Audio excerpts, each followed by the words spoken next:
นะกันนางพิธีมันสลุงมันปัดกันนะสะท่าเนาะเอานางตีไหนตีหันปีหลายน้องนักวันในเฮาจะได้เริ่มจะได้เริ่มทำพิธีแล้วสงบกันระงับฮับปากต่อไปน้อมจิตน้อมใจเบนนามาตั้งพระประธานในวิหารศาลาเพิ่นตอนนี้ไปก็จะได้เริ่มพิธีละนะโอ้วันนี้ท่านพอเฮามาเนาะเขาจะได้เจริญพรอาจจะได้ขอท่านพอมาเป็นประธานในการจุดเทียนถูกบูชาพระรัตนตรัยนะเอาปูล้ำจุดเทียนจำนวนตั้งมั่นไว้ก่อนเนาะเอาละสถาฮอนน้อมชิดน้อมใจเจริญขอเชิญท่านพอคงเฮนเฮาได้เป็นประธานในการจุดเทียนถูกบูชาพระรัตนตรัยทุกท่านปนมมือในเมื่อว่าท่านพอคงเห็นเฮาจุดเทียนถูกบูชาพระรัตนตรัยเป็นที่เรียบร้อยผู้ช่วยเกณฑ์ขันศีลถืออันตุลุงทากรรมนะเอาละเนาะเมื่อทุกอย่างเรียบร้อยปูจานว่าไปเลยมันลาแล้วไฟใหม่หลงเข่าต้มเต้นเหมือนขาเพื่อจะไปการกันอยู่เอาเลยนะเอาละเนาะตอนนี้ไปสดาญาติโยมดังหลายอีปอยเมเขาต่างอกต่างใจกันนี่เอาเตนะเอาจะได้อาราธนาศีลแล้วก็หับศีลกันเป็นลำดับต่อไปมะยังพันเตติสาลเนนะสหปัญจศีลานิยาจามะ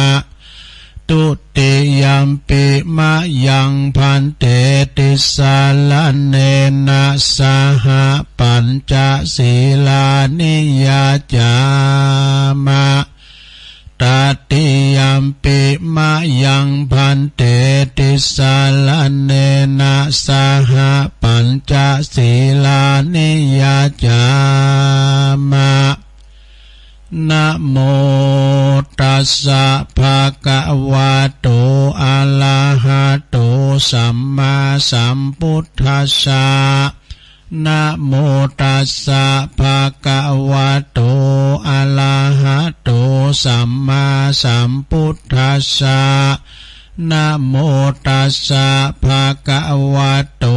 อะระหะโตสัมมาสัมพุทธัสสะพุทธังสรณังกัจฉามิธัมมังสรณังกัจฉา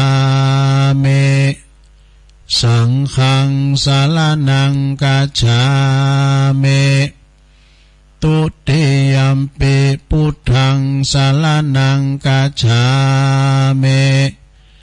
ตุติยัมปิธัมมังสรณังกัจฉามิตุติยัมปิสังฆังสรณังกัจฉามิตติยัมปิพุทธังสรณังกัจฉามิตติยัมปิธัมมังสรณังกัจฉามิตติยัมปิสังฆังสรณังกัจฉามิติสรณคัมมานังเนติตังปานาติปาตาเวละมะเนสิกขาปะตังสมาติยามิอาทินนาทานาเวละมะเนสิกขาปะตังสมาติยามิกาเมสุมิจฉาจาลาเวละมะเนสิกขาปะตังสมาติยามิมุสาวาทาเวละมะเนสิกขาปะตังสมาติยามิสุราเมรยะมัชฌะปมาตฐานาเวละมะเนสิกขาปะตังสมาติยามิอิมานิปัญจสิกขาปทานิสีเลนะสุขติงยันติสีเลนะโภคสัมปทา สีเลนะนิปุติงยันติตัสมาสีลังวิโสทะเยสาธุสาธุสาธุเอาแล้วศรัทธาญาติโยมทั้งหลายตุลุงก็ปันศีลไปเป็นตีเรียบร้อยรักษาไว้ดีๆนะลงเน้อไปเสียมันหายถ้ามันหายก็เป็นหยังเสาหน้าตุลุงก็มาปันแถมอันนั้นเนาะเป็นธรรมดารักษาไว้ศีลเป็นอภรณ์ติงดงามเน้อศรัทธาถ้าไผมีศีลเนี่ยนะผู้นั้นจะมีสุขมีความสุขตลอดปีตลอดวันตลอดเดินเน้อถ้าว่าเฮามีศีลเนี่ยอยู่ร้อนโหนตุกเน้อศรัทธาเนาะนะฉะนั้นมีศีลหาประดับจิตประดับใจไปนะเอาละตอนนี้ไปศรัทธาญาติโยมทั้งหลายขอนิมนต์ตุลุงทาสวดอันนี้ครับเนาะสวดยังอ่ะก็สวดอันเนี้ยสวดนกยุงพญานกยุงทองได้ก็เอาตอนนี้ไปจะได้สวดพญานกยุงทองเด้อลงเด้อพญานกยุงทองเนี่ยเปิ้นจะไปออกสวดลาหากินในเถือนในป่านี่นะเปิ้นจะต้องสวดบทในศรัทธาเนี่ยโมหปริตเนี่ยหรือว่าทำบทสวดอุตเตอเปเนี่ยนะตุลุงยะวาไปกันด้วยศรัทธาเนี่ยอุตเตตายัญจคุมาเอกาลาชาหลิสวันโนปาทาวิปาภาโสตังนามัสสาเมหาลิสวันนังปาทาวิปาภาสังตายาสากุตาวิหาเลมุทิวาสังเยพระมัณนาเวตากุสัพพะธัมเมเตเมนะโมเตจามังปะลายันตุนามาตุพุทธานังนามาตุโพธิยานะโมวิมุตตานังนะโมวิมุตติยาอิมังโสปาริตังกัตวะโมโลจาลติเอสนาอเปตยัญจคุมาเอกาลาชาหลิสวันโนปัทวิปาภาโสตังนามัสสาเมหาลิสวันนังปัทวิปาภาสัง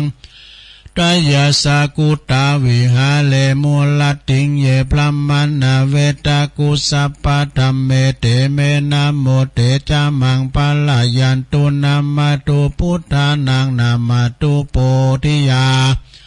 นะโมวิมุตตานังนะโมวิมุตติยาอิมังโสปาริตังกัตวะโมโลวาสัมมากัปปะยิติโมลปาลิตังเอาแล้วสวดโมหปาลิตพญานกยุงทองจบลงไปศรัทธาญาติโยมทั้งหลายนะไปตีในตั้งใดก็ตามวันนี้ตลอดทั้งวันไปเนื้อไปไต่ขึ้นไต่ลองเนื้อจะได้ก็ตามขอเดินทางเขี้ยวขาปลอดภัยนะบ่มีอุปสรรคอันใดตลอดถึงจะไปติดต่อประสานงานต่างๆขอมีผลสำเร็จเนอะนะเดินทางเขี้ยวขาปลอดภัยตอนนี้ไปจะไหวกุลโลมเนอะลงเนอะไหวกุลโลมเนี่ยกุลอย่างต่างๆมันมีกุลหมดอะนะเขามีกุลน้ำมีกุลเด็ดมีกุลฝุ่นมีกุลกูอย่างนะฉะนั้นเดี๋ยวว่าพร้อมกันไปเลยเนอะสาธุสาธุสาธุข้าขอยกมือ10 นิ้วขึ้นตั้งวางกิ้วไก่เกาเกษาผู้ข้าต่างหลายก็ขอนำมาสาการคุณพระปิตาเม21คุณพระมันดาเม12คุณพระแม่โพธิ์ศพเม39คุณพระพุทธเจ้า56คุณพระธรรมเจ้า38คุณพระสังฆเจ้า14คุณพระอาจารย์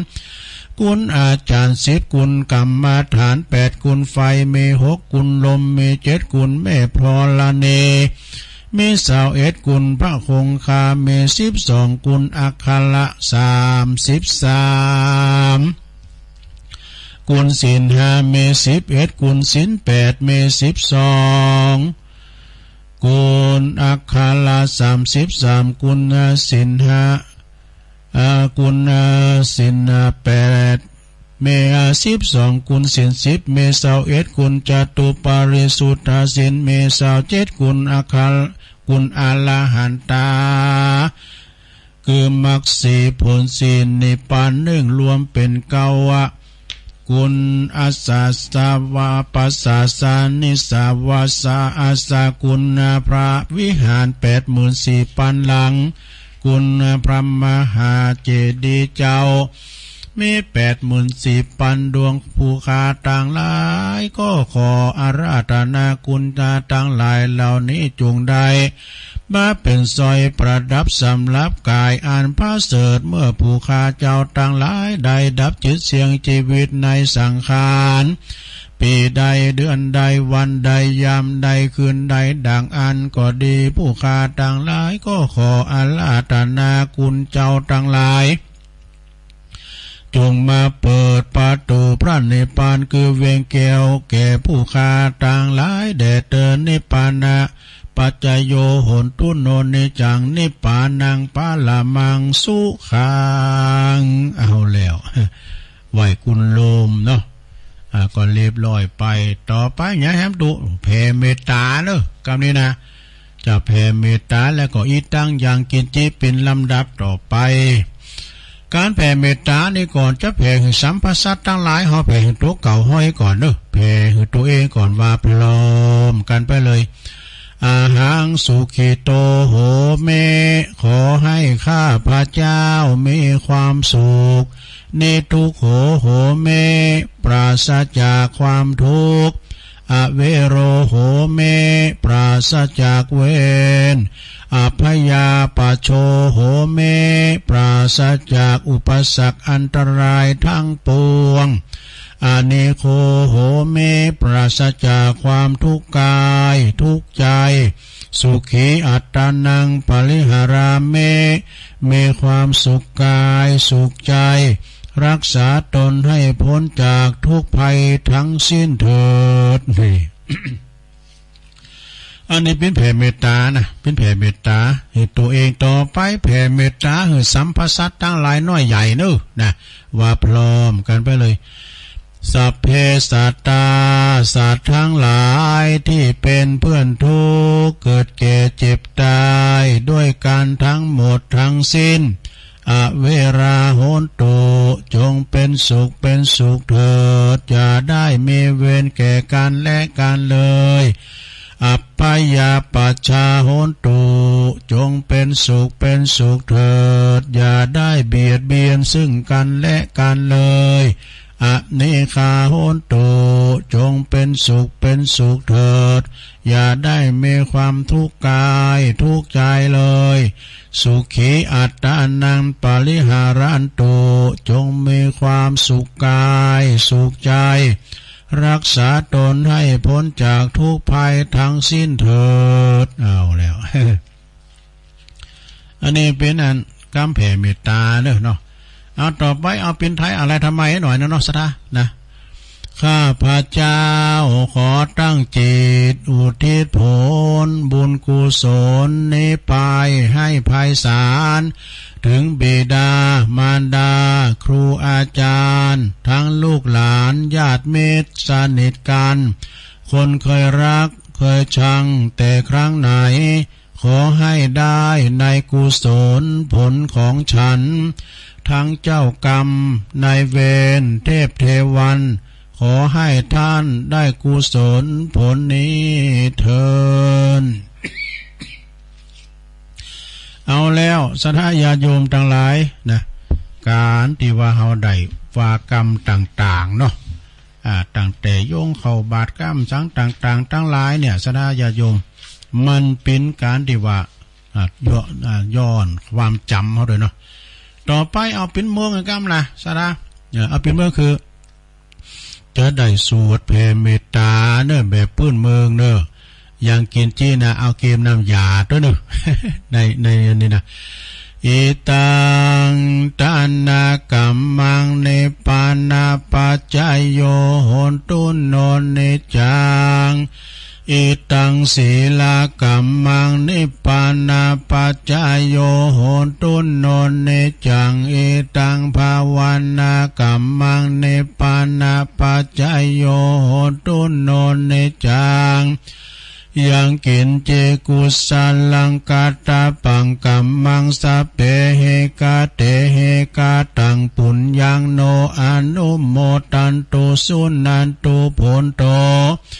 เยเตวะอัสสมิงฐานเนอาเตกาตาทิกายุกาสัตตาหุนตุสัพพสัตตาสุขีอัตตานังปาลิหาลันตุ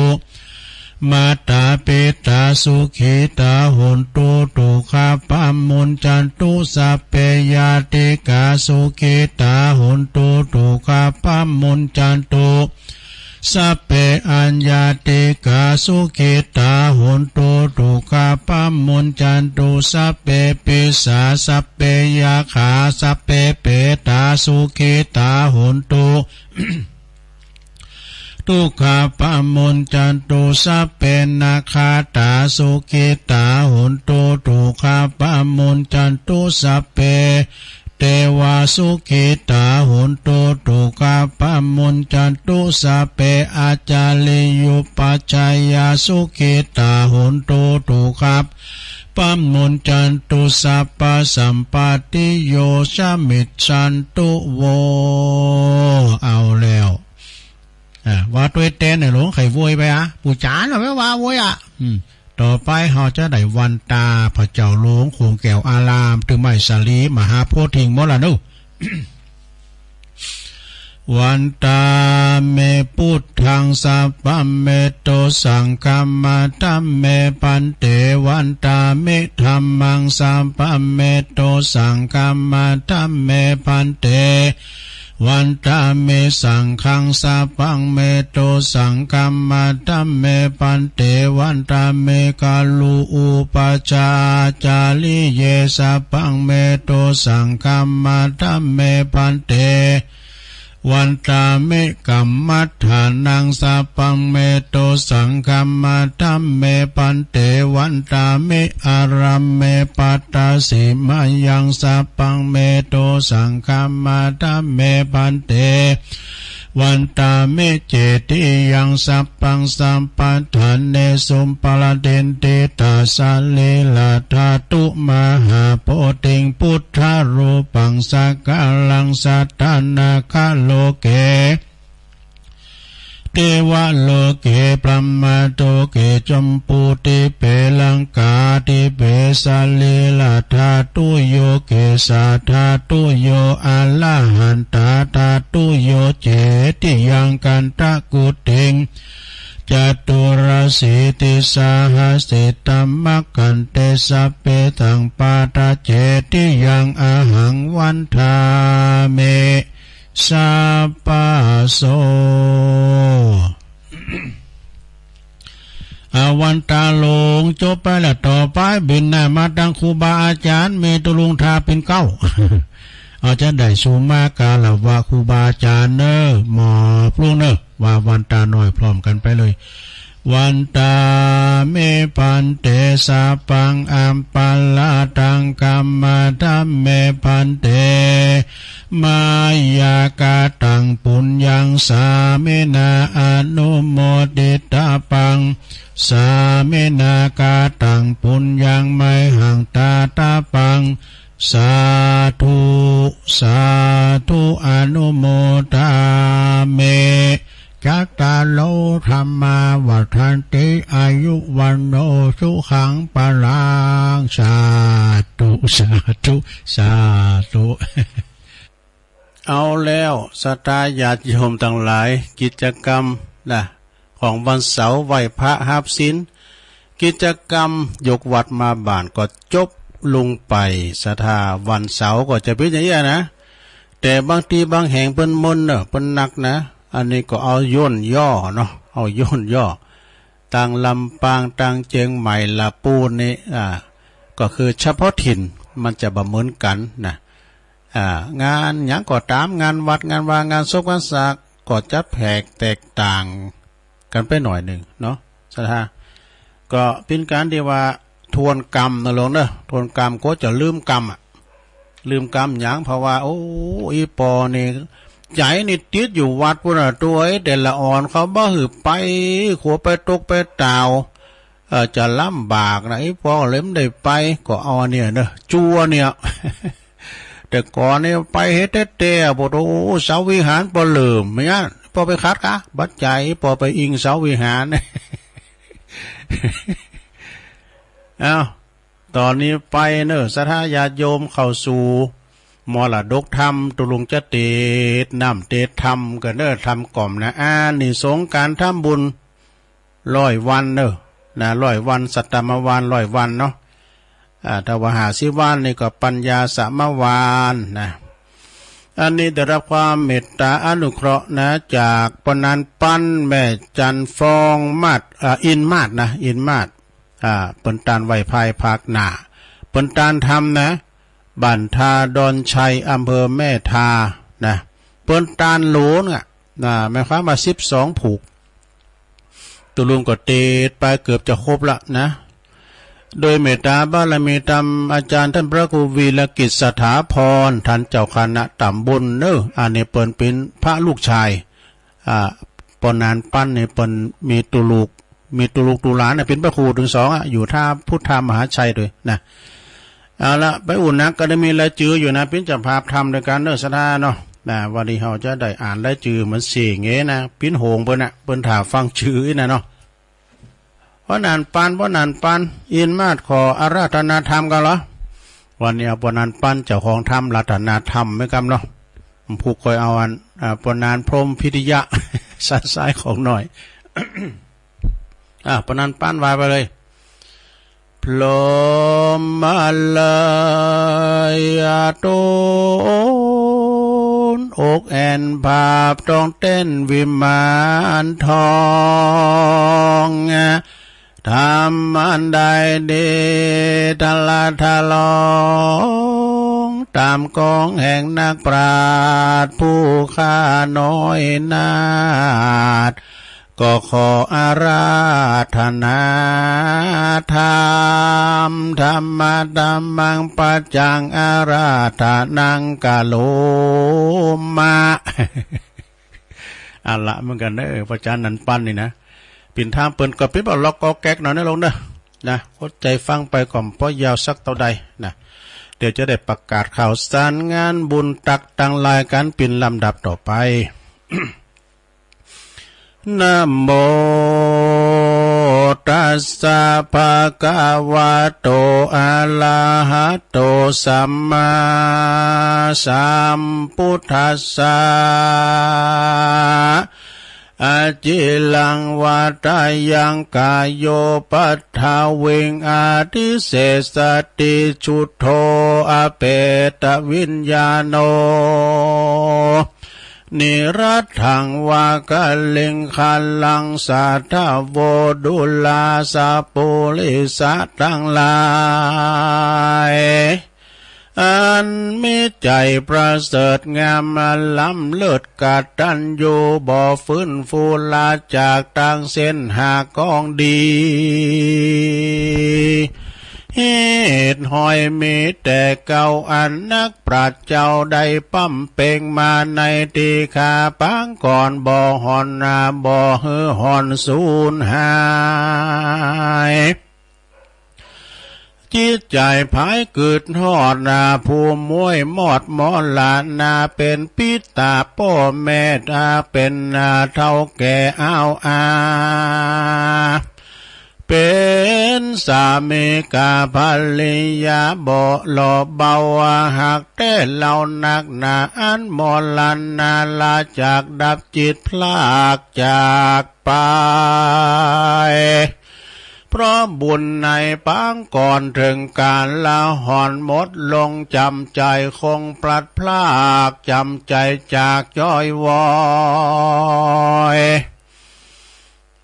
ลำมาตินดอยหอยตั้งกำมามั่งไกลกลาจากวันลาดับมาขาดลูกหลานหากญาติตั้งหลายบ่ละอันได้เงาะงายเป่าเหือมองเศร้าดูนาบำเป็นบุญน้ำกรวดตั้งศพสวดอภิธรรม ลายคืนวันพล่ำพลอมยกมือน้อมยอสารส่งสาการตานคาบตามเก้าหากประเพณีเวลาดีลุ่งเจ้าพร้อมกันเล่าแต่นาเก็บมาลาดอกไม้ทูบหอมใต้ใส่ขานพร้อมน้ำจันทร์สมปล่อยออกบานก้อยไก่กาเข้าสู่วนาป่าจ้าเถิงที่ท่าสุสานเก็บมาเอาฐานกระดูกผ้าขาวผูกสีขาวเส้นสัญญาสั้นบ่อยาวสีแจงเลี้ยวตกแต่งดวงดอกตั้งเขาตอกเล่มเตียนน้ำจันเนียนสมปล่อยน้ำเขาเม็นอ้อยทองขันทองยกขึ้นยองเหนือเกตนบน้อมเนตรลัดนาวันตาขอปูจาเหนือเก่ามวลลูกเต่าขอขมาเก็บมาเนนากาดูกอาติผูกกายาไปปูจาเก็บไว้ครบเลี้ยวใส่ร้อยวาน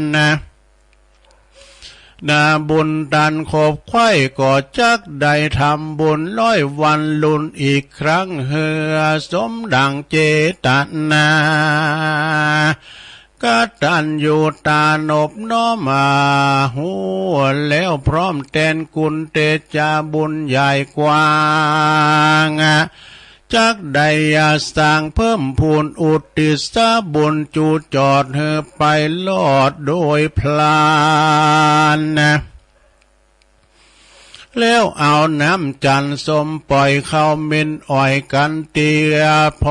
รมทุลีกาดุกเสร็จแล้วผูกผ้าขาวใส่โถใส่โลกกาวาแก้วขัดไว้ที่วัดลอลาถึงเวลามาจอดครบควายลอด100 วันเขาจึงปากันแต่งสร้างตกแต่งห้างยอกุลอุติสบุญแน่วแน่ไปแก่ผู้หมอลันนาดังเวลาบัดนี้จักเก่าจิกิตนาบาดนี้นะหมายเมหมู่เฮาเจ้าขาต่างหลายพร้อมด้วยลูกหลานตันเต้าวงวานจุ้มลูกหลานใหญ่น้อยอันมานั่งตอยวันตาปากันมาพร่ำพร้อมยกมือน้อมยอตานะปาลีวานตานเจ้าหายปิ่นเก่าดวงไทยอันจากไปภาคนาเพราะกรรมมาปาละดับจีวานก้อยกาดดับจิตขาดเมื่อมอนจากสากรโลกตายเหลือแต่ไทยความดีกุศลมีที่สร้างมีน้ำเก่าอ้างว่าสันนี้แต่เดลีบัดนี้นาบุญนี่นาบ่อสาวม้วนลูกเต่ายิ่งใจได้คงควายตกแต่งอย่างตามปิ่มแปงโบราณได้เก็บอ่างคานกระดูกส่วนสาลูกกายานับวันลากลาพลาครบทวนหาก100 วันบุญมาตันพันผูกมวลหมู่ลูกเล่นลานจึงปากันแต่งสั่งตกแต่งห้างดาตานบริวารหลายหลากทุกสิ่งหาก100 อันเมครบครันพร้อมเสียงตังหมากเมียงปูยาโปจานนาเขาน้ำวัตถุพร่ำปัจจัยนาบุญไซก่อเกิดดูล้ำเลิศเปิงกวนบวนละมวนจู้สิ่งพาเสือพามิ่งอาพรสาลีตีนอนหมอนมงลายกำปุ้งดีดูดีศาสตร์อ่อนเมบ่อสันพาห่มอันพื้นนาตั้งวัดถาเครื่องใจจ้อมหอม ว่าอย่าเป็นกองมีถมทองจุยอย่างบ่อดูบ่อสร้างโสพีเป็นของดีหมดใหม่หามาใส่ครบการตั้งสมมาลูกวันลูกไม่สมสุขสะไว้ปุนลามนะยกยอดตำเต็มมาถาดไว้ใส่บาทเลี้ยงลายเจดีย์สายลายเจดีย์สายใหญ่หน่อยปักตุงหอยร้อยลังตุงต้องสั่งวิเศษตุงเล็กเกตน้ำปลาเมื่อดวงเมื่อดังดาพร้อมแล้วบุญนาบุญเกวใส่นวลจึงจวนจึงเจิญจวนพี่น้องมิตรเกี่ยวป้องเอานอยู่ใจข้าไก่มาร่วมไวยยอดตานบุญร้อยวันตักบาทบอกกากาศหายสูญ ตามทำนูนเตื่อมกำแล้วหยาดน้ำบางสู่กุลอุติสนนบุญยอดเฮไปรอดแลนากูปังสั่งธรรมามนสัทธาพ่อแม่ตั้งหนุ่มแก่แล้วไล่แล้วไว้อิ่มอันใดนั้นเราหรือว่าบ่เต้าอิ่มใจฟ้าฝนใส่หลายบายังหรือบ่เต้าน้ำมาตากงกากุนนาหลายแหล่หรือว่าบ่เต้ากากุนพ่อแม่ของตนหลายถึงไหลถึงไก่หนแห่งห้องจากเต้ต้องเมืองคนไก่จำนนลาจากเหลือแต่ซากทุลีบุญกุลเมยังอยู่อันยังอยู่กู้ลูกหลานบุญสถานห้องเหตุบุญขอบเขตร้อยวันที่สุพรรณลูกเต้าพี่น้องเจ้าวงวานยกยอดตานวันนี้ย่อมบ่ลีหายหนบุญกุศลใหญ่กว้างบ่อากาศล้างใกล้กายย่อมเป็นนาวาบุญใหญ่ไปเทบไตเตรียมตันโดยเร็วพลันยิ่งล้ำยิ่งสรรพสิ่งของตานบุญบันดาลแพลวพริบมาเป็นของทิพสีใสย่อมหลังไหลเตี้ยงเต้าไปถึงเล่าผู้ตายแม้นกรรมหมายจากย่องไปตกห้องอาบายกรรมตั้งหลายวิบากบ่บุญนั้นหากน้ำปาเลลากลาพลากพ้นเสียจากตุขีอาเวจีไตลาสู่เมืองฟ้าเจยบานสุขสำลานจื่นจ้อยบอดตำก้อยโศกาบุญนี่นาวิเศษแม้นกาเปตเป็นผีสัมภเวสีที่ไหลที่เกิดหากำเนิดสมสารทรลามานอดอยากทุกข์ลำบากเวทนาไรคาวาที่อยู่บ่มีหมู่เดียวได้ทุกอาบายภูมิเพศทุกขเวทเลื่อนลายเพราะบุญหมายเขตคันบุญเต้าอันสิ่งเดียวจักกลมเกี่ยวช่วยได้พ้นทุกข์ไม่โศกาสมดังพระสัตตาโตนผ่านแผ่วพระตนแก้วมุนนิทัตบาลีบาตายกล่าวสอนไว้นานมาว่าปุญญานิปะละโลกัสสะเม่งปฏิทาโหนติปาเนนางกาวากุศลังเตียงมันนาบุญเต้าอันเดลีเป็นสักขีที่เปิงข้ามาเสิงตุขีสัตโลกีลุ่มฟ้าตั้งโลกละคืนวานอันโลกกันโลกนาบุญแก่กาหากรักษาผู้รับตาลาจากเป็นพ้นวิบากกรรมเวนะ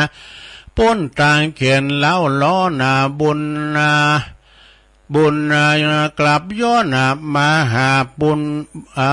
บุญรักษาเวทกายผู้ที่ได้หือตานสุขเจยบานจื่นจอยบอดตามก้อยขี่คมมาบุญ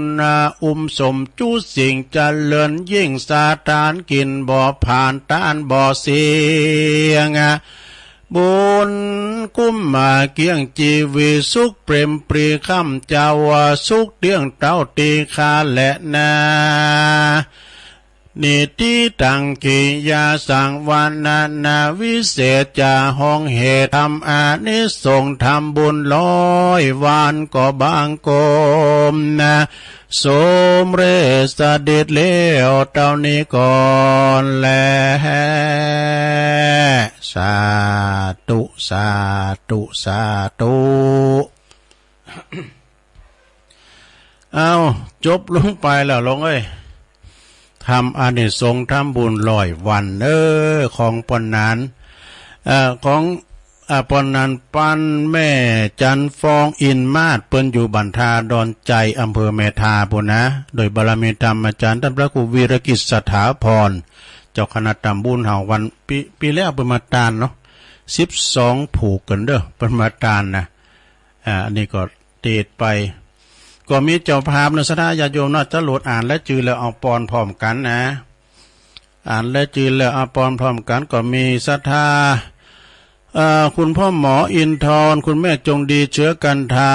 นะเป็นเจ้าภาพรวมกันจากปุ้นเมืองฝางเน้อขอบคุณเน้อปอนเน้ออันนี้ปลงเน้อปลงธีรพงศ์แล้วก็แม่ลงยุพินกุยแก้วนะอยู่ได้รอนี่นะ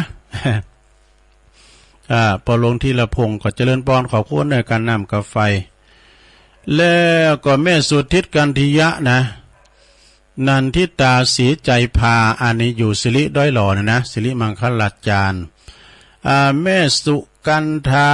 มณีขัดเปิ้นอยู่ห้วยงูในเนี่ยเมืองฝางบ่นะห้วยงูในบ้านของโยมกนกพิษชัยนาเขาหรือว่าบ้านแม่บุญปันครับบ่นะที่เฮาไปตานตีนบ่แม่รัตนาพรเชิดชัยฤทธิ์นะอันนี้ห้วยงูกลางเด้อห้วยงูกลางมาเบอร์ฝางนะแม่คำแป้งกีสังหมู่3เด้อ12แม่กองคำฟองศักดิ์อันนี้ก็สันทรายเหนือ12แม่บัวผันบุญทาน้อยสันทรายหมู่16เด้อแม่ติ๊บฟองศักดิ์สันทรายเหนือหมู่16เหมือนกันแม่แปงจีรังสันทรายฝางหมู่3นะอันนี้แม่ครูเพลินพิษทิพพลึกจากบ้านแป้นอำเภอเมืองจังหวัดลำพูนถวายตุลุงยองวัดพระธาตุดอยน้อยขอบคุณแม่ครูเนอะกันเตดปอจำรัดแม่แก้วมานิหารอันนี้จ่าเลี้ยงควายเก่าเลยดงปุ่นน่ะเหล่ามาคงปุ่นนะบ้านหงปุ่นเนอะแม่ครูซอแม่จันติบแสงทองนะฮะเป็นจังซออยู่ตาวังตาลสลับปีเนอะแล้วก็แม่จันพลอยชัยมงคลนี่กันเนาะบ้านกลางตาวังตาลนะสารปีเชียงใหม่นะตาลไว้ไปนะแม่สีวันนะเนาะสายวงอินแม่สีวันสายวงอินเนี่ยมันก็ได้ยินนะนามสกุลสายวงอินก็มาจากปุนเดอร์บ้านโป่งไอ้กันตำบลต้าวังตาลอำเภอสระปีหน่อยแถม12นะฮะขอบคุณเด้อแล้วอันนี้สายตั้งมึงสายตั้งพี่เด้ออันนี้พ่อพิบูลแม่ฟองจันอ้ายเสานะพ่อพิบูลเนี่ยก็ไปปะกันนะโบกก้างสันกำแพงเด้อปูจากันติดแม่ฟองจันด้วยนะฮะอ้ายเสาจากโบกก้างสันกำแพงอันนี้ไม่มีศรัทธานายสมพงษ์นางพิมพินันนางสาวกุศลินนางสาวพัทรนิตจันนิธิเนอะทำบุญทานนำทันทำอุดิตกรปนาผลไปหาพ่อซีอิ๊วแซ่ลิ้มแม่คำผงไอ้เสาแล้วก็ปนัดปอจานนั้นอายแม่อุ้ยไอ้เสาปลงดวงแม่อุ้ยแม่ลงเปงแม่หมวกแม่ลงหมวกพันอุโมงค์แล้วก็ปู่ย่าตายายทุกดวงวิญญาณ ปูจากันเตดแล้วก็เปิ้นกิบมาหล่นน่ะเปิ้นกิบมาแถมซองหนึ่งก็มีศรัทธาร่วมทำบุญน้ำหวานลักกี้ก้อนทองอ่างเปาน้องทุย สันคำแป้งเชียงใหม่เนอะเอาแล้วอันนี้พี่น้องทางลำปางก็น่ะมันจะนี่วังกูกะ แม่นงครานขามะวันเนอะพี่น้องวังกูหลายปีเนี่ยมได้หันหลังคาอยู่การนำกาแฟเนอะวังกูนะฮะแม่อารีกุยแก้วไอ้กันเนาะจากดอยหล่อเนอลมกระนำกาแฟแถม1 ซองแม่อาลีคุยแก้วบ้านดอยหล่อลมทำบุญกระนำกาแฟตุยนะฮะโอปคูดิเลกแม่นำสุริวงศ์เนี่ยเนาะบ้านจำตองเนี่ยนะตำบลหลองคออำเภอวังเหนือจังหวัดลำปางลำปางมาแล้วเด้อแล้วก็มีแม่นางดวงสุวรรณปาจันเนอนะเจียงไฮ้เนาะแม่น้อยอินยาศรีจากลำปางเอาพักบุ่งมาหือตัวนะ ขอบคุณแม่แล้วก็ชุดท้ายปอหลงเหลิมแม่นก็ปอบุญเหลิมสมานะปอบุญเหลิมแม่บัวรวมมันก็บัวรวยกันนะแรงจริงจากบ้านป่าค่าตำบลล่องเคาะอำเภอวังเหนือจังหวัดลำปางเด้อหมดพอดีเนอตอนอ่านแล้วจือนะ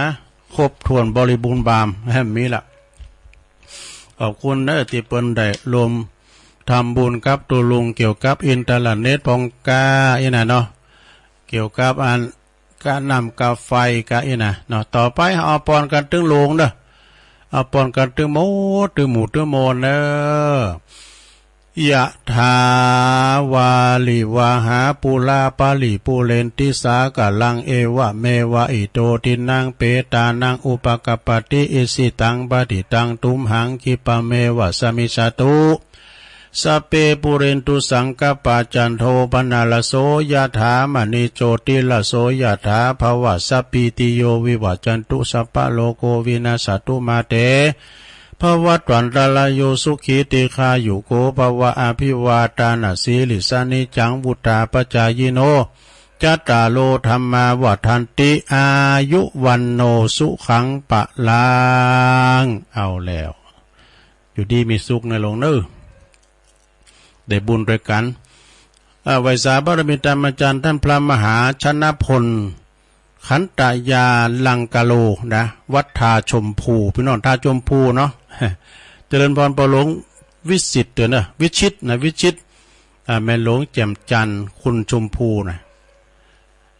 แล้วก็ต่อไปเอานี่มาวาดำกั้มหนึ่งนะหลวงเด้อเวลาตรุมมีหลายอยู่เอาเป็นเลยว่ากำบักเก่านะกำบักเก่าคุณเฒ่าเล่าไว้เอาสัก2-3อย่างซึ่งก็ปนนั้นเพิ่นฝากมาเนาะอันเพิ่นว่าจะบองตุกำบักเก่าวันนี้เพิ่นว่ากินกินอย่างเปิ้นแต่อย่าไปเอาอย่างเปิ้นเป็นปริศนานะกำบักเก่าเนี่ยหมายความว่าจะกินก็กินพอดีนะแต่ปัจจัยว่าหันเปิ้นมีเงินมีเปิ้นกินอันหยังเป็นโต๊ะจีนก็ได้นะใครกินอย่างเปิ้นอย่างนั้นมันจะทำให้เฮาอยากจนเพราะฐานะของเฮานี่บ่เหมือนเปิ้นกินก็กินจะไปกินอย่างเปิ้นนี่นะกินเหมือนกันแน่แฮมกามนึงแปลว่ากินข้าวไว้ตาน้ำ อันนี้นะกินข้าวไว้ตาน้ำนะลูกนะเปิ้นก็แปลว่าทำอันยังก็พอดีอย่าไปเกินกำลังเลยไปจะไปเกินเลยไปเหมือนกับเฮากินข้าวเก็บต้องไว้เผินน้ำพองให้นะแถมกามหนึ่งเปิ้นว่าการไข่มีเงินมีคำมันกึดมันสั่งเนี่ยการไข่เปิ้นอวดเปิ้นอ่างมันรักษาศีลกินตานนี่นะเอาทานหมายความว่าหากยังมีเงินมันทำอยากได้มีเงินก็มันทำมันคิดไอ้น่ะหากอยากมีเงินมันทำมันคิด หากว่าอยากจะหือลำรวยหือลำลือหือเปิ้นลำลือนะเปิ้นว่าหือเปิ้นโอดเปิ้นหนานี่ก็หมั่นกินหมั่นตาเนอนะสาธุเนอ อันนี้เป็นกรรมบักเก่าวันละกรรมนะสดาอย่าจมละลายเอาต่อไปเรานิทานน้ำเลิงนึงแถมโอ้เดี๋ยวกะเอาของอาจารย์นิพนธ์เนาะเดี๋ยวมันติ๊กไว้แล้วเนาะเปิ้นได้สูงมาอาจารย์นิพนธ์จากวัดพระธาตุดอยสะเก็ดนะเปิ้นว่าจะได้เปิ้นก็บอกว่าโอ้อันนี้รัตนะนะสัตตะนี่แปลว่าเจ็ดนะสัตตะรัตนะหรือว่าแก้วเจ็ดประการเครื่องหมายของพระเจ้าจักรพรรดิเจ็ดประการมีอย่างพอหนึ่งจักรแก้วสองช้างแก้วสามม้าแก้วสี่มณีแก้วห้านางแก้วหกขุนคลังแก้วเจ็ดปรินายกแก้วนี่ข้อที่หนึ่งเป็นว่าจักรแก้วเนี่ยหมายถึงอย่างก็คือมีกำลังพักพร้อมโดยโกงและก็ดุมบริบูรณ์ทุกอย่างนะโดยกงและก็ดุมบริบูรณ์ทุกอย่างสองม้าแก้วนี่หมายถึงจ้างแก้วก่อนเนาะจ้างแก้วนี่หมายถึงว่าเป็นจ้างจืออุโบสถเหาะใดจ้างแก้วนะเหาะใดนะถ้าจ้างเอราวัณนี่มี3โหเด้อแล้วก็3ม้าแก้วเหรอเป็นม้าสีขาวปลอดเนี่ยชื่อว่าเวลาเหาะใดนะม้าเวลานะครับ4มณีแก้วเหรอเป็นแก้วเจรไน8เหลี่ยมเด้อเนี่ยส่องแสงไปได้ไกลมากอันนี้นะข้อที่5นางแก้วเหรอนางแก้วนี่แปลว่าตัวมีไออุ่นตัวมีไออุ่นในฤดูหนาวแล้วก็เย็นในฤดูแล้งกินปากหอมดังดอกอุบลนางแก้วนะต่อไปข้อที่6ขุนคลังแก้วเป็นเจ้าหน้าที่ท้องคลังนะท้องพระคลังทำมือพระราชทรัพย์สมบูรณ์สุดท้ายข้อที่7นะปรินายกแก้วในหมายถึงอย่างเป็นบัณฑิตถวายกำแนะนำแก่พระราชาด้วยปัญญาอันเลิศนี่เข้าทานอันนี้หมายความว่า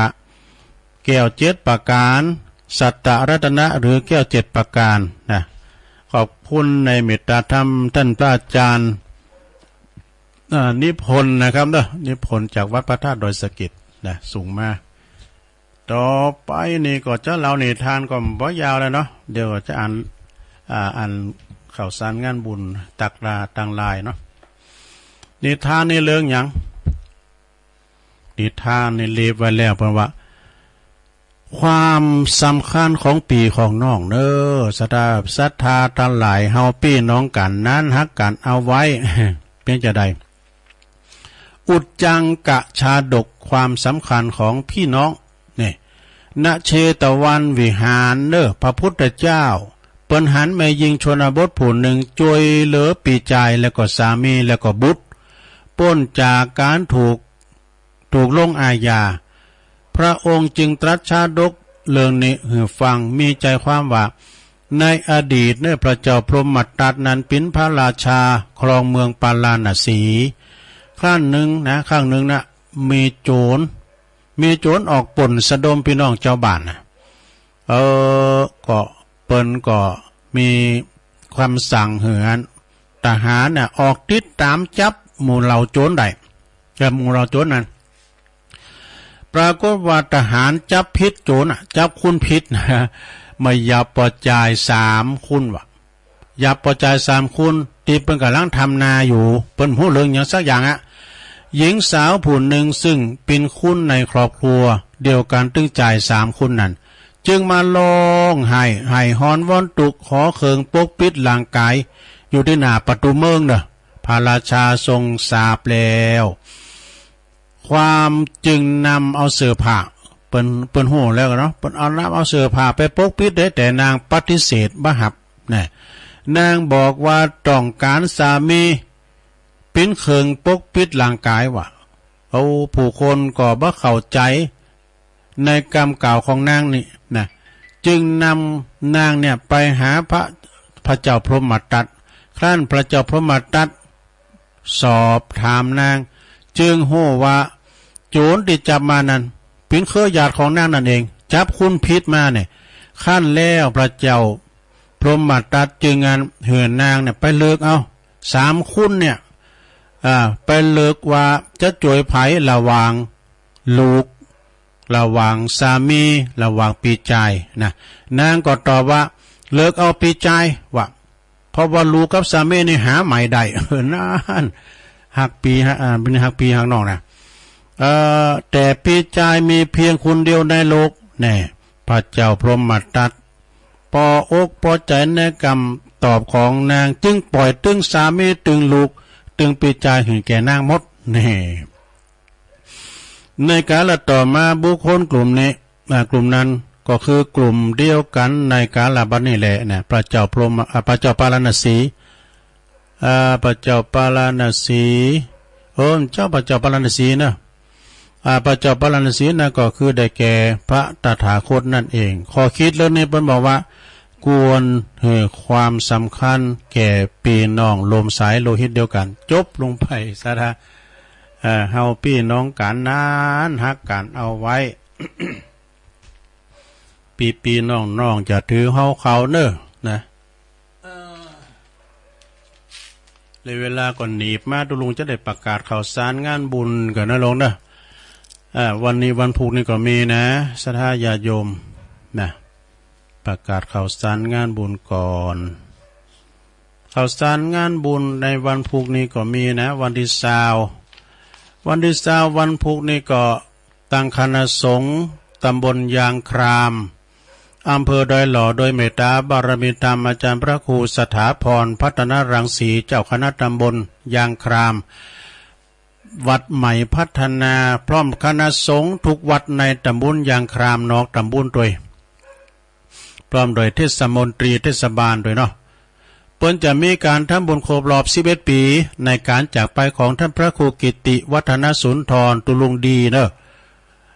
อดีตเจ้าอาวาสนะวัดบ้านธรรมนี่นะวัดบ้านธรรมนี่ก็คือบ้านห้วยน้ำขาวนะตำบลยางครามอำเภอดอยหล่อซึ่งเป็นอดีตเจ้าคณะตำบลเป็นละสังขารมาได้11 ปีเพื่อจะทำบุญข้างยิ่งใหญ่วันพุธนี้เนอะวันที่20นะวันพุธในวันที่20วันติดนี่ก็ขอเชิญนะคณะศิษยานุศิษย์ปออกศรัทธาต่างหลายไปรวมทำบุญกันเนอะที่วัดบ้านธรรมนะห้วยน้ำขาวโดยมีตุลุงสุขนะเจ้าอาวาสเนาะห้วยน้ำขาวด้วยแล้วก็มีท่านพระครูปิยศิลวิเชียรนะฮะวัดป่าล้านเหนือเนี่ยเปิ้นก่อปื้นเงาก็ฮักพวกก็อยู่ปุ่นนะนอนเนอเจอไข่บ้านห้วยน้ำขาวบนแล้วก็ท่านพระครูวรธรรมมันหน้าตัวนะครับเนอะเปิ้นก็จะไปรวมกันแสดงไปทำบุญกันเนอะทำบุญในการจากไปครบรอบ11 ปีนะแล้วก็ตุปีตะวันด้วยนะอันนี้เปิ้นก็เป็นศิษย์เก่าของตุลุงดีตลอดถึงคณะศรัทธาเนอะเจอเนอะเวลา9 โมงเนี่ยทำพิธีนะตุลุงก็ไปทำงานหนึ่งก็วันที่20เหมือนกันเนอะวันพุธนี้ก็มีการทำบุญปัญญาสมวานนะหรือว่าทำบุญ50 วันในพระเดชพระคุณท่านเจ้าคุณพระพุทธบาทพิทักษ์อดีตเจ้าคณะอดีตรองเจ้าคณะจังหวัดลำพูนอดีตเจ้าคณะอำเภอป่าซางอดีตเจ้าวัดพระพุทธบาทตากผ้าพระอารามหลวงนะ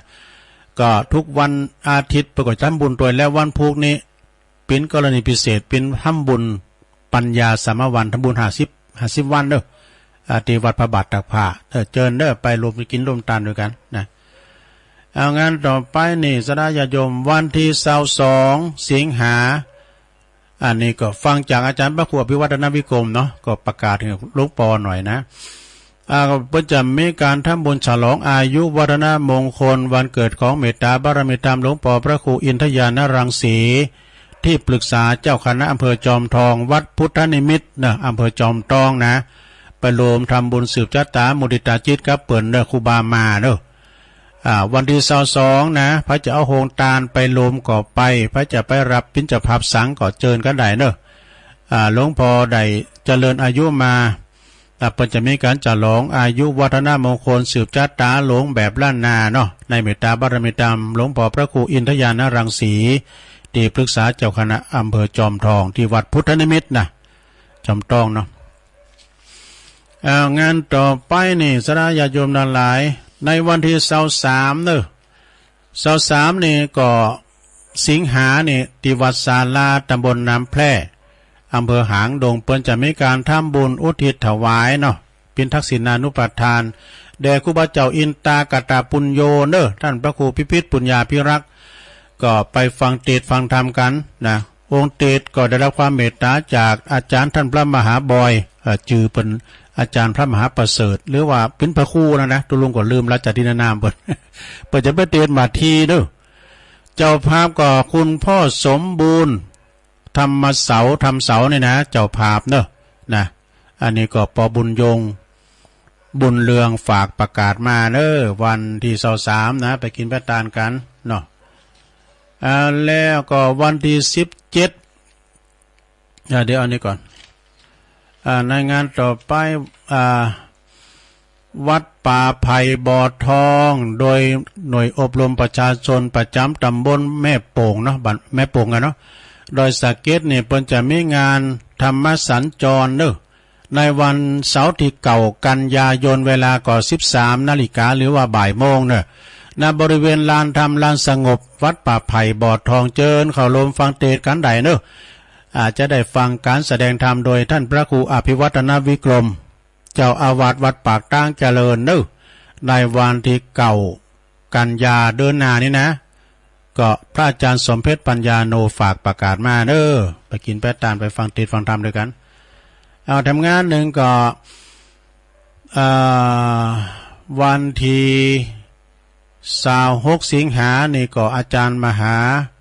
สมชาติชาตาปัญโยเปิ้นจะทำบุญทักษิณานุปทานแล้วก็ทานกุฏิของเปิ้นโดยก่อศรัทธาพี่น้องทางลำปางก็ไปเนอะ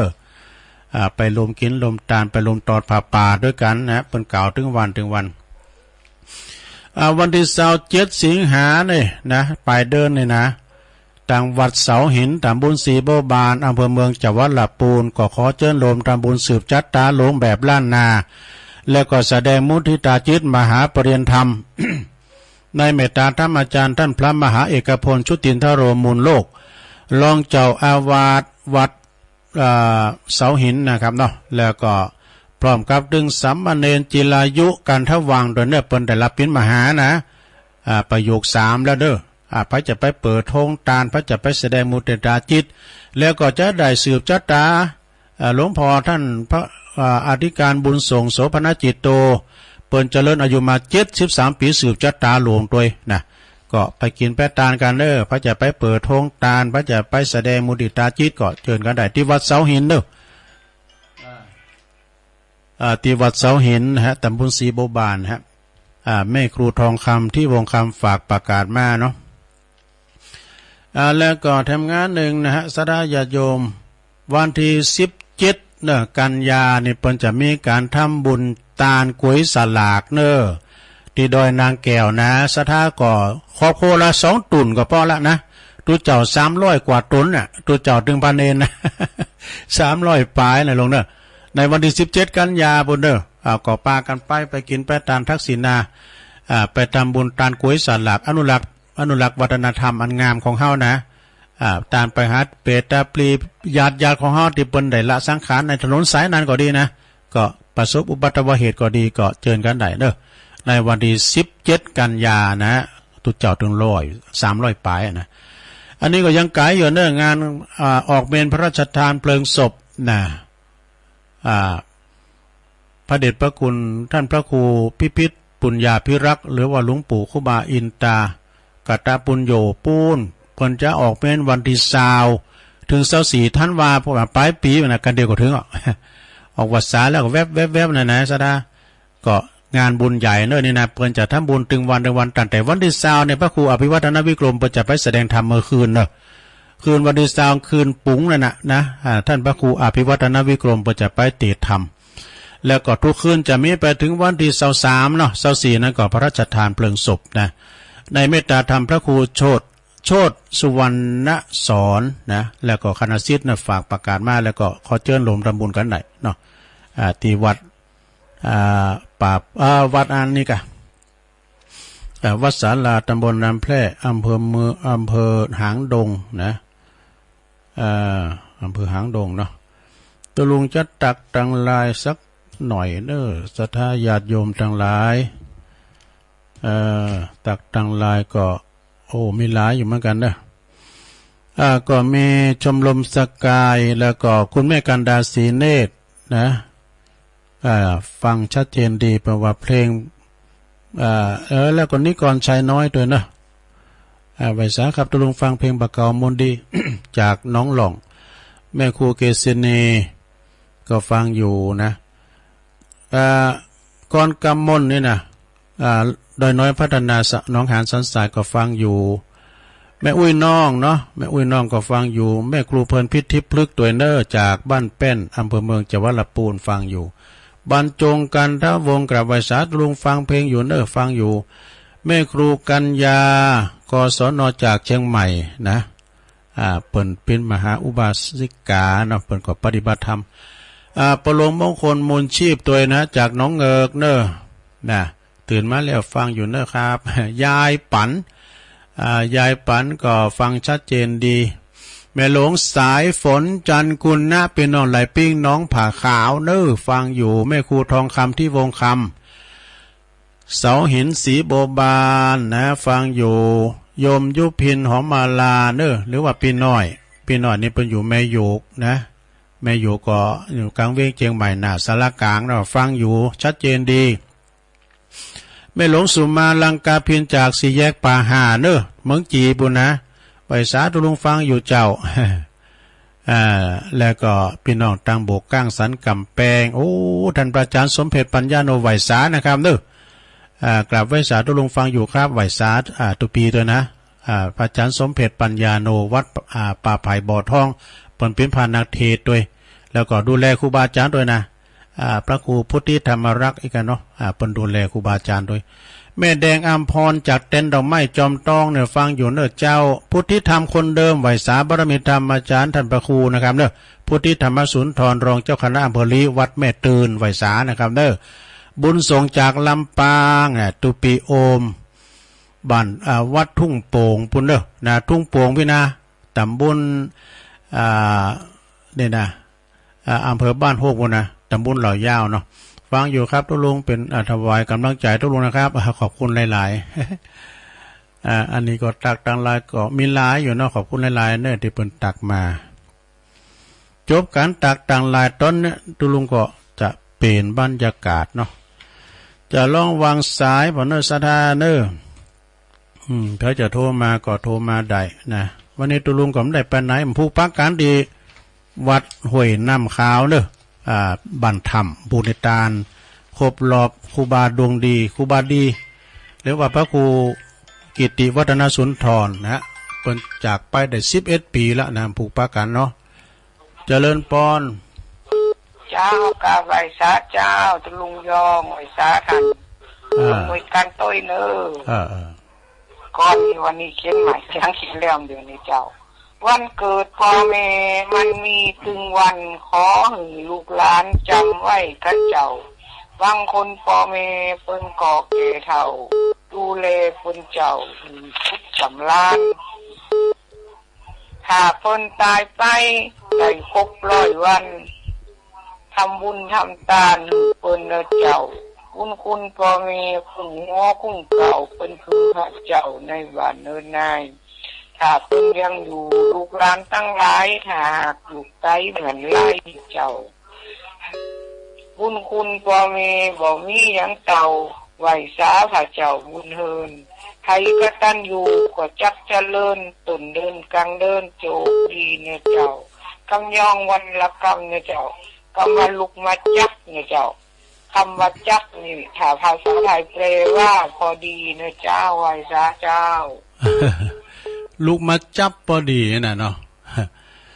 อันวัดป่าไผ่บ่อท่อนี่ก็อาจารย์พระครูอภิวัฒนวิกรมจะไปแสดงธรรมแต่เนอวันที่9 กันยาเนาะ แล้วก็โจตุลุงไปเหมือนกันนั่นติดไหนมันเก่าก้าเจริญปอนที่แล้วฮัลโหลโอ้ยายพรนะยายพรร้องวัวแดงสันกำแพงเชียงใหม่ฟังอยู่นอฟังแกเจ้าเหรอดีแล้วฟังไปติ๊กๆเนอะก็เดี๋ยวก็ฟังพระครูแถมบุญรักษาเจริญปอนติดแล้วโอ้พอเสียวใช้มานำแล้วพอเสียวโอ้วันเสาร์วันพัดกับวันเสาร์วันนี้วันพัดกับวันเสาร์แหละวันศุกร์ในปิ้นตุปีเก่งนะวัดศพหารวัดศพหารนะตุลุงก็ได้มา2 วันวันพัดกับวันเสาร์นั่นแล้วก็บ่าย3 โมงวันจันทร์ใช่ไหมกะนั่นกะอันแล้วก็บึ้ดแรงบึ้ดแฮมคำบึ้ดนะคำบึ้ดก็ตี6 โมงถึง2 ทุ่มบึ้ดก็ฟังเหมือนกันเนาะเขาเป็นกำลังใจพอเสียวน่ากะโอ้บุญรักษาเด้อสุขภาพแข็งแรงสมบูรณ์โอ้ขอบคุณหลายๆพอเสียวก็เหมือนกันเด้อสุขภาพสมบูรณ์แข็งแรงเด้อเป็นกำลังใจเด้อสาธุพอเสียวไส้นี่เปิ้นอยู่น้ำดิบน้อยนะดงนิมิตน้ำดิบน้อยนะเปิ้นก็ฟังตุลุงตลอดบรรดาพอเสียวซับประจวบแก้วสุกเด้อเด้อพอเล่งถาก็เจริญปอนแม่สีทอนเนาะ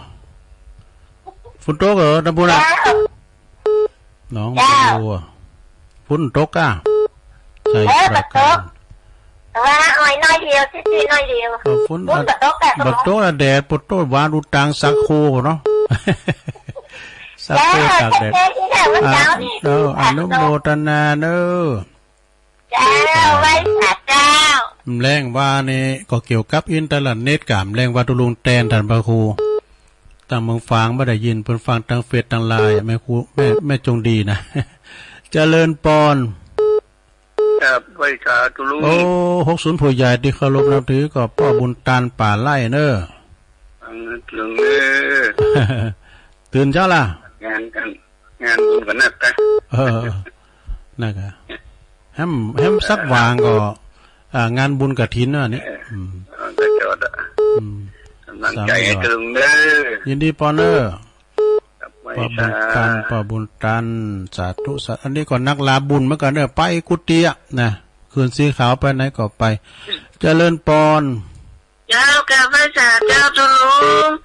วันนี้ก็มีบุญทั้งวันนั่นเด้อตื่นขึ้นมามีลมหายใจได้ไหวพระได้ฟังธรรมได้ปอนได้ฟังนิทานกับตุลุงมาธรรมเจ้ามาแล้วนะเจ้าแม่สุเกียวศิลาพรสิเตี้ยมันห้องละปูนนะตุลุงดีเนออยู่ดีมีสุขนะแม่เนกลับไว้จ้านะตุลุงสาธุเจ้าหลวงพ่อทองคำมาวัดอันศาลาเนี่ยใครหันตัวน้อยเพิ่นอู้ม่วนให้ดอกเจริญปอน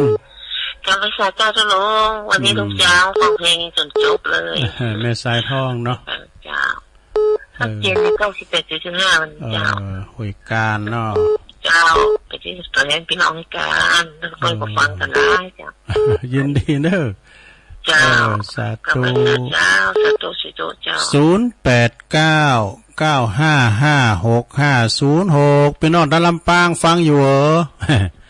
เจริญปอนฟังอยู่ตุลุงอันนี้แม่หยังน้อยเจ้ามันไหลน้อยโอ้น้ำบุญเราควันไปกันนะพัดพิงก็มาเลยได้แม่น้อยอุดดีเนาะเจ้าฟังกันเจ้าละเจ้าฟังธรรมตัวเองฟังธรรมตัวเนาะเจ้าบุญ100 วันอ่ะมันเลยแน่น้อยลำปางเนาะชัดเจนเลยนะแม่เนาะยินดีหลายๆเนอะเจ้าสักเจ็ดนี้บุญยาวาดเนาะเจ้าบุญยาวาดเจ้าขอบคุณอาจารย์แอมแต่เนอะอาจารย์แอมเนอะเปิดลิงก์สัญญาณไปพี่น้องลำปางได้ฟังกันโทรถึงกันเนาะเจ้าไฟฟ้าจ้ะข้าวไฟฟ้าเจ้าอุ้ยน้องเนาะเจ้าสะดุ้งตื่นมาพอบอก ข่าวสารงานบุญนั่นล่ะอ๋อดีแล้วขอบคุณหลายๆนะเว้ยน้องเด้อดีแล้วก็ดีแล้วอยู่ดีรายการที่อู่กับตะลุงไว้นี่เรียบร้อยเนาะเรียบร้อยโอเคแย่เหมือนอย่างที่แม่แย่กับอันปุ่นคืนเขา16อย่างเดียวกันงานวันนี้เขาภาษาเนาะแล้วก็ตะลุงก็แย่ไปตามนั่นน่ะเจ้าโอเคเจ้าสาธุเจ้า089955656เจริญปอนภาษาเจ้าลุงฟังเจ้าลุงอยู่แน่วิสาวคุ้มตะวันเนาะฟังเจ้าล่ะเมืองวะมาแล้วไล่ว่าตัวลุงเลยเนาะใจตัวลุงเนอะยินดีหลายๆเนอะสาธุภาษาเจ้าพอหน่อยบุญปันฟังอยู่เหรอเจริญปอนไปสาครับตัวลุงโอ้มึงมาแล้วอันนี้ปลาชุดปลาห้องปลาหนูนะครับหนูฟังมาเลยครับวันนั้นประเสริฐเนาะรับสัตว์เย็นนี่ครับนี่ประเสริฐตั้งแรงน้อยนาไปตามตัวลุงอยู่ตลอดครับบ้านนาน้อยนาแดงรับฟังนะผมทุกวันใจที่เขาเข้าใจที่เขาหน่อตัวลุงให้ของตัวลุงได้อยู่ดีจุกนะครับในวันของสัตว์เย็นที่เขาอยู่นาน้อยนะครับโอ้ขอบคุณหลายๆนะปอเนอร์เนาะขอให้ทุกอยู่ดีจุกมีเป็นลูกพ่อลูกใจแกบอกลูกหลานเราไปครับเด้อครับเป็นสายครับอันนี้เป็นตัวแทนเป็นนอกตั้งนานบุญนะปนนั้นประเสริฐนะจากนาน้อยนาแดงปุ้นนานเจริญปอนกาไหว้สาเจ้าฟองคำทิพย์แก้วห้วยบ่อทองปะไผ่เจ้าแม่ฟองคำทิพย์แก้วเจ้าฟังตลอดนะเจ้าไฟใส่บาตรทำบุญโดยตรงวันนี้เจ้าหลายสายเสาแล้วก็ได้ฟังเจ้าเสาแล้วเนี่ยมันได้เอาสักคำจับวันแม่ยกเลิกก่อนแต่เจ้าตุลุงจะมานี่กับเจ้าอะไรก็ว่าท่านพระครูโจอยู่นะโจไปแล้วเจ้าเขาใครหันหลายเจ้าขอนิมนต์นะเจ้ายินดีแม่ฟองคำเนอะติดแก้วสาธุของหลวงพ่อมานิดก็วันที่8เนอะวันที่8เนี่ยธรรมสัญจรที่หอมบุญเนอะป่าไม้แดงดอยสะเก็ดเจริญปอนไว้สาครับลุงปนันปั้นมาแล้วปนันปั้นอินมาศธรรมสัญจรวัดลงแงววันติดวันศิลป์นะครับวันเนี้ยก็วันศิลป์หน้านะครับศิลป์จะถึงเนี่ยวันเนี้ยวันนั้นผมใจวันเบิ้ลธรรมสัญจรวัดเนี้ยก็วัดท่าล่องเรือครับท่าล่องเรือเนาะวันนั้นวัดท่าดงผู้เจ้าเจียงไฮ้มาติดไปวันดงล่องเรือนี่อันวันที่ยังก็วันที่ศิลป์หน้านะครับศิลป์หน้านี่เนาะได้ประกาศกันศิลป์หน้าโอ้ยินดีพนันเนอะไว้สาครับธรรมสัญจรตัวลุงก็เขียนต้วยพนันปั้นเนอะนี่นะอินมาศเจริญปอนหลุดไปเอามาใหม่828เจริญปอนครับนมัสการท่านเจ้าหลวงพ่อมานิดฟังแล้วก็ได้ยินเสียงแม่ผู้สาพุ่มตะวันเนาะได้ยินเสียงนั้นแม่ไฟบ่อทองแม่ฟองคำทิพย์แก้วหน้ากับเคยกันป้ากันเจนบ่อยนะโอ้ถึงแล้ววันที่9เลยอย่าลืมเนอะไหว้ทุกเจ้าหยองเราเนาะก็ผ่านอาจารย์อธิวัตรวันที่8ก็หาพอที่เขากันยา18มีของส่วนเรื่องที่9ของพิเศษต้องไปดูแบบพิเศษแม่สาคุ้มตะวันมองว่าได้ยินเสียงเปิดก็คือถึงแต่ว่าท่านพระคุณเจ้าวัดสันปุ้มเนาะพระประหลัดต่างละท่านพระคุณเจ้าวัดตับแฟนแล้วท่านรูปหนึ่งวัดวัดสันทรายมองว่าคนมาดูมาหาข้อมูลในนิทานโลกอะไรอย่างมานั่งคุยผมใน7 มื้อน่ะตอนบ่ายแต่ผมก็ว่ายินดีนะอันที่ท่านพระประหลัดเข้ามาเนาะพระสงฆ์องค์เจ้ามาขอข้อมูลแล้วก็มาถ่ายรูปก็ไปหมดน่ะแล้วกึศเตือนหาแม่อุตสาคุ้มตะวันกับที่วัดสันทรายวัดสันทรายมองว่าวัดพระเจ้าตุ๋ยนะขอพระสงฆ์องค์เจ้าผมมาขอมาก่อยนะผมยินดีด้วยเนอะท่านคุณเจ้าวัดต่างแฟนท่านคุณเจ้าวัดสันปุม นำคุณเจ้าวัดสันสายมองว่าในอุตสาห์วันนั้นป้ากันวันนี้ป้ากันทั้งเสียบอกขอบคุณบุญฮักษาเจ้าคุณทุกคนตุลุงองค์เทศกับบุญฮักษาเป็นนักกันเนอะแจ้งหมดแจ้งมีคนฟังก็รู้โอ้จิ้ม2 คำติดทันทีเลยลุงเอาไว้สาหลวงพ่อครับครับผมวันที่9 กันยายนเนอะหลวงพ่อมานิษฐาวโรสำนักสงฆ์หอมบุญเนอะนะ9 กันยาเจริญปอนครับผมไว้3โอ้ครับสมณเณรเอาลักเนาะนิมนต์เลยครับวันที่24นะครับที่ป้อนปอนเพื่อประกาศเนาะวันศีลนะวันที่24เนาะได้กับขนาดครับนี่ก็ได้ฟังธรรมกับม่วนดีอันนี้ส่ง100 วันสถานพวกก็จะได้มีโอกาสฟังตัวครับ100 วันนี่ไปจะได้สถานญาติโยมก็ห้องประกอบหูว่าการ100 วันเก็บกระดูกเหี้ยอย่างเหี้ย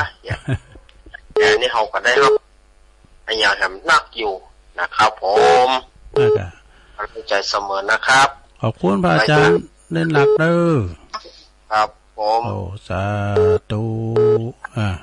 ขอบคุณหลายๆเนี่ยก็ผมก็บอกฮู้วันทีนะว่าอาจารย์นำประกอบศีลหน้าเนี่ยทุลุกวันที่24เนอะทิศาร้องเรือธรรมสัญจรศีลหน้าเนี่ยเนอะเจริญปอนพระเจ้าทุลุงแม่เพนว่าไปเลยเจ้าพระเจ้าแสงไฟสว่างตาแสงธรรมะสว่างใจสว่างตาได้แสงไฟสว่างใจได้แสงธรรมเจ้าฟังชัดเจนได้กำลังใจได้ทุลุงเนอะยินดีแม่เพนเนอะพระเจ้าสาธุคนสู้ชีวิตนี่หรอนะตัดจ่างประดังขจรพอใจตัวนะเจริญปอนคิดแล้วหลวงพ่อกฤษเนาะเป็นเลี้ยวโอ้สายเพียบเลยอาจารย์นะหลวงพ่อกฤษสายนักเลยปางโม่เนาะเป็นสิบได้เนาะเจริญธรรมปางโม่หลวงพ่อกฤษพุทธอุทยานปางโม่เจียงดาวบนนั่นเนี่ยเจริญปอนครับไว้สาธุครับวันนั้นจันนะครับหอยปิ้งก็ไม่ได้ซ่อแห่หรือว่ามันจะได้มันแล้วยิงปีนัดที่ปลายแล้วเนี่ยอันมากะแดนดินถิ่นนาเปิ้นแปลงเสาอยู่เนอะห้วยปิงตุงโหจ้างตึงหากันนานแหละเดี๋ยวนี้ฟังคืนไหนเนี่ยปะนั้นเดี๋ยวนี้ฟังคืนไหนฟังคืนไหนครับกูวันไม่ได้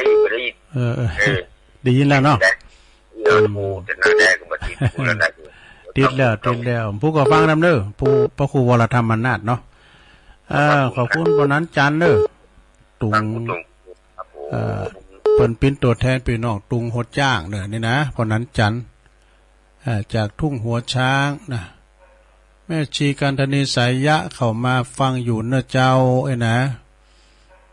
อยู่อินเดียเปิ้นละแต่เปิ้นประจำภาษาอยู่อินเดียบ่ฟังได้อินเดียก็ได้เนอะโอ้ยเป็นดีกว่าเด้รัฐฮาวายไฟมั่งกับใหม่สถาญาโยมลดลาอย่างก็ใหม่หมดคุณตายไป100 ปลายนะอเมริกาบุญไฟป่าใหม่เป้าก็ตายถึง9เจริญปอนอยู่ที่ไหนไหมอยู่ไหนแม่บุญเมืองแม่บุญเมืองก็เมื่อโทรมาแล้วห้องหาตาตุ่มติดแล้วตั้งเฮาก็ฟังกันหลายนะเพิ่นโทมติดได้นะแม่เนาะแม่วันเขาบั่นกอกเขาปงกะนะอันนี้ฟังกันหลายแล้วนะก็แม่บุญเมืองเนี่ยก็เป็นตัวแทนน่ะเนาะพี่น้องห้องหาพระครูโกศลแล้วก็เสี่ยวเดือก็ตุลุงด้วยผมเปิ้นศีลหนุ่มมาได้นี่เปิ้นเป็นคนใจเยการน่ะตุลุงมันฮู้การนำไปพอชี้เฒ่ายินดีนะแม่เด้อสาธุปดโตเพิ่นเป็นพระครูจันเอกแล้วก็เนี่ยนะพระครูโกศลธรรมนิวิตนะหรือว่าต่างเป็นรองเจ้าคณะตำบลตัวนะเจ้าวัดนางเกิ้งเอาให้ได้อีกกันเนาะแต่10 เก่าสายนะขอบคุณเนอะ ยายน้อยกาดนัดบ้านดอนโหลงยายพรหล่องวัวแดงสันกำแป้งเจียงใหม่ปอเสี่ยวชัยเหล็กกันทาจากน้ำดิบน้อยเนอแม่สีทรจากหนองบัวไซปาการปอบุญตันป่าไร่จากจิริสำยอดเนอแม่สุกแก้วศรีลาพรนะจากสลิเตแม่สายทองอันนี้ตัวแทนเป็นน้องหวยการแม่น้อยอุดุดีจากบ้านไร่นาน้อยจากจังหวัดลำปางฟังบุญญาวาสแม่อุ้ยนงโดยอุ้ยสาวคุ้มตะวันปนันประเสริฐบ้านไร่บ้านปุ่นจังหวัดนานเนอะแม่ฟองคำติ๊บแก้วป่าไผ่บ่อทองนะปนันปั้นอินมาศเปิดวัดท่าร้องเรือปจะเมงธรรมสัญจรสินนานี่พระอาจารย์เน้นหลักว่าตรงกับวันที่24เนอะวันสินนานี่นะวันที่24หลวงพ่อมานิษฐาวาโลสำนักสงฆ์ห้อมบุญโดยเนาะนะสามเณรเอาลักปัญโยนันวัดสันเหมิงแม่เพ่นขาวเตี้ยคนสู้ชีวิตหลวงพ่อกฤษพุทธอุทยานปางโม่เชียงดาววันนั้นจันห้วยปิงเนี่ยพี่น้องตัวแทนจากทุ่งหัวช้างนะแล้วก็แม่บุญเมืองบ้านห้องหาดตาตุ่มเนาะเอาน้ำสาย อินดูปนะเป็นบุญมาเจริญปอนโอ้จะงงกันเดี๋ยวเป็นมาห้ามเป็นมาเจ้าเราติดแล้วมาห้ามแม่ยังแม่ยังแม่บอกคำนะจ๊ะแม่บอกคำตาจ่างเนาะจ้าก็หาออกโรงพยาบาลวันนี้เลยเต้ามาได้4 วันแล้วก็ออกมาเจ้าอยู่นี่มีซุกสาธุนะแม่เนอจบเวลาตุลุงพอดีได้เศร้าสายด้วยกันเนอปุ่นมาฟังกันนำกับวันพัดหนาคนเนอลงเนอพัดหนาก็มาฟังกันแถมขอบคุณผู้เสียงผู้สายเนอและขอบคุณสถานีวิทยุทุกสถานีที่เปิดได้ลิงสัญญาณไปอยู่ดีมีสุขอายุมันควันยืนมีโจกมีใจเหมือนกันจูผู้จูคนเนอแมลงบืด6 โมงถึง 2 ทุ่มปากันแถมเจริญปอนจัดดา